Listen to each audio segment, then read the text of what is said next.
everybody, welcome to the 𝐂𝐴𝐴. I'm Jessica. Today's video is going to be all about our homeschool plans for the spring term. Now for us, the spring term is typically March, April, and May, so the resources that I'm going to be showing you are essentially the resources I am planning for us to use during that 3-month time period. Again, this is a plan, and we all know plans can change, or, well, they might just, not happen. So keep that in mind as I'm showing you everything. The first thing we're going to talk about is kind of our basics, which will be math and language arts. Keep in mind that all of this is in addition to our basket time. So that is something that happens almost daily in our homeschool. If you are curious about our basket time, I will link a video up here where I talk about everything that we will be utilizing in our basket this year. So the first thing I have for language arts is Fix-It Grammar. Emily has really been enjoying this. We are probably only about 1/3 of the way through and about halfway through our homeschool year. So there's that. Life has happened and we're not as far as I would have liked to have been, but I'm not really that worried about it. We will also keep utilizing language arts for everyday learning to pull some like hands-on ideas. And this is also where I get ideas for books and games as we're coming up with concepts or skills that I want to work on with her. For math, she is working through Algebra 1 from Denison. I would say, much like Fix-It Grammar, we're only about 1/3 of the way through this, where, like I said, we're halfway through our school year. So that kind of is what it is. I actually expected her not to finish this all in one school year. If it bleeds over into 9th grade, I'm okay with that. So we're just going to keep working through this at her pace. And then also for math, we'll be using mathematics for everyday learning. I like to pull books and games from this as well as YouTube videos if there's like a concept in Denison math that she's struggling with or one that she needs a little bit more review on, or maybe she needs it in a different way. This is what I use to pull those ideas from. We are also still working our way through Lights, Camera, Learn. We actually just released a new movie guide that I'm really excited about, but Emily really wanted to finish this one first. So we will be finishing this one up probably this spring, and then we'll dive into the new movie guide in summer. Okay, now for the exciting part, our unit study for the spring semester is going to be Norse heroes and myths. That means we are diving into all things Viking and Norse mythology, which Emily is literally ecstatic about. She loves mythology, so this is right up her alley. Along with this, I have a ton of resources to share with you. So the first ones that I have are the Magnus Chase books. This is the book series that the unit study is based on, so we will be making our way through these 3 books. I also have the other required resource, which is the National Geographic Norse Mythology Treasury. So we'll be working our way through this. And for some hands-on projects to go with the study, we have Explore Norse Myths, 25 Great Projects. So those are the things that I'm like, I would say 95% sure we're going to get through, because that's part of the study. It's woven into it. Those are the things we will definitely be hitting on. We will also be working our way through the Viking and Valhalla Discovery Deck. Emily loves doing a Discovery Deck card during breakfast, like while she's eating. It helps her wake up and kind of start her brain for the day. So that's when she will be utilizing these. And then I have a small stack of books, hands-on resources, and games that I bought to go along with the unit. Will we get through all of them in their entirety? Probably not, but this is what I have to go with our Norse. Emily absolutely adores these interactive history books because you get to kind of like choose. So in this one, it's an interactive history adventure, Life as a Viking. Normally she reads through these 3 or 4 different times, doing different combinations to see whether she lives or dies or what other outcomes she can get. We will also be reading through Who Was Leif Erikson and doing the Who Was mini unit study to go along with it. That way we're incorporating a little bit of history with this unit. And then I found these graphic novels, and they're so gorgeous. Emily's going to be so excited. It's Nautilus. There is 2 out currently. They are basically kind of a magical Norse adventure, but they are beautiful on the inside. Like, and Emily's all about how pretty a graphic is when it comes to a graphic novel. So I got her the first and the second one so that she wouldn't have to wait for the second one to arrive. I also have the Usborne Illustrated Norse Myths,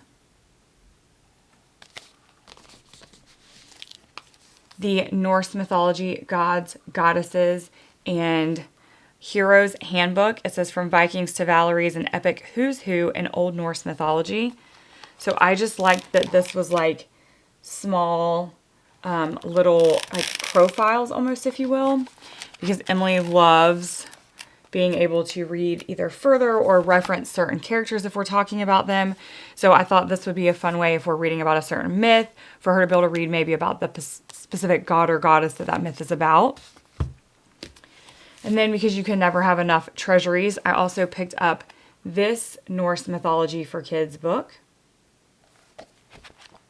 I do like this one. I will say I feel like this one is maybe a little bit for younger kids.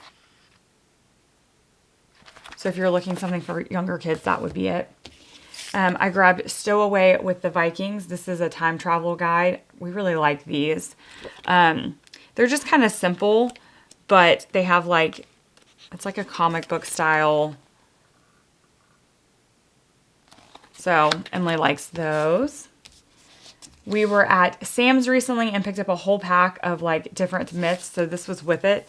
This was the Norse myth book from that pack. This one is probably a little more in depth, maybe probably more for older kids or adults.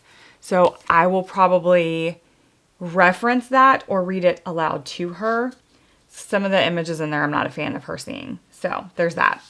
A Child's Introduction to Norse Mythology. This is Odin, Thor, Loki, and other Viking gods, goddesses, giants, and monsters. And this one's really, really pretty. Also, it comes with a Norse family tree poster, which is actually really cool because I don't know how much you know about Norse mythology, but their family tree can be a little confusing at times. So the fact that you get the family tree poster fold out is very helpful. And it is detachable, so I'll let Emily decide if it stays in the book or we take it out to reference. We also have the 𝐷𝐸 Norse Myths. This is Meet the Gods, Monsters, and Heroes of the Vikings. This is really pretty too.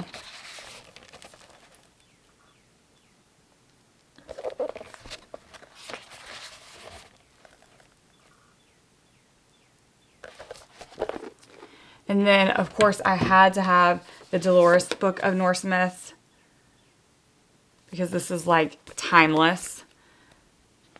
So, again, really pretty.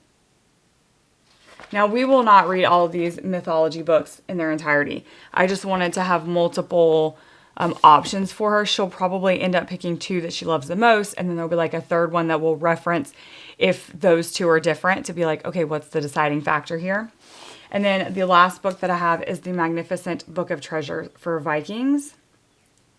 So this is a book more about all of the different kind of items that were important to them. So like the Ship of the Dead. Here we have the Unknown Viking.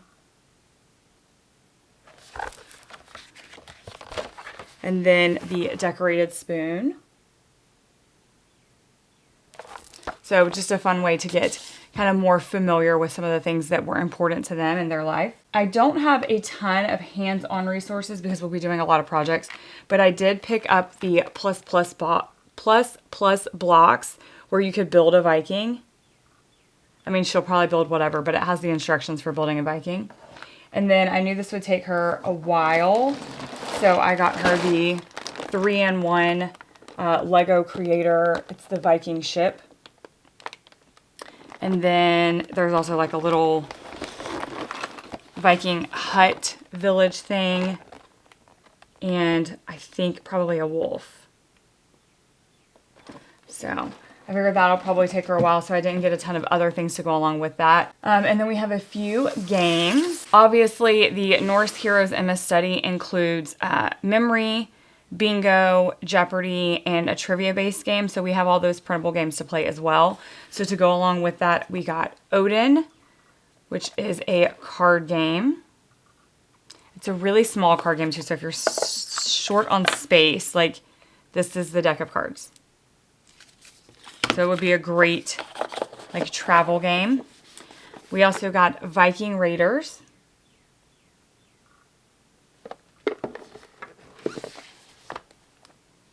Gnar.